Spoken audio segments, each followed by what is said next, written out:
আমিও যখন একদিন তপোবনে বাল্মীকি আশ্রমে যাবো জীবনে ভাবি নাই। তো চলো ভিডিওটা শুরু করা যাক। গায়ের পরমিত্রের সাথে তপোবন যাওয়ার জন্য বাইরে পড়েছি, আর দেখছো কত ভেজাল এখন লে।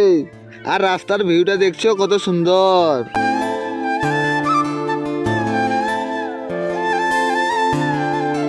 আগে কোচি ড্রাইভারটাকে চার চাকায় ঘেরে নিচ্ছে, পায়রাতে দিছে না, এদিকে অনেক কষ্টে পায়রাতে পারলো। আর বাইক স্ট্যান্ডটা দেখছো কত বাইক রাখিনছে, এরকম 3টা স্ট্যান্ড আছে, মানে সবগুলাই এরকম ভর্তি ভর্তি, মানে লক কিরকম হবে ভাবো। আর পরমিত্রটা লক দেখেন চলতেও পারছে না। খাল পাড়ার জন্য ছুটু পোলটা এত আগুই পিছু লাইন দিতে হেবি মজা লাগছে। তো বন্ধুরা অনেক ঠেলা খুঁজা করার পরে ফাইনালি আমরা তপোবনে বাল্মীকি আশ্রম পৌঁছে গেলি। আর বন্ধুরা তোদেরকে পেঁদাই বলিন দিলি আমি প্রত্যেক বছরই ঘুরতে আসি। আর বন্ধুরা এই বছরও অত খাস নাই, কেননা এই বছরও অত লোক নাই, তার জন্য আমার বন্ধুগুলোর সঙ্গে টুকুচার পেঁদাকে জানলিন দিলি। আর আমার বন্ধুটা পূজা দেবে বলি না, তা হরবর হচ্ছে, কিন্তু লাইনেই ফাঁকা পাচ্ছে নাই।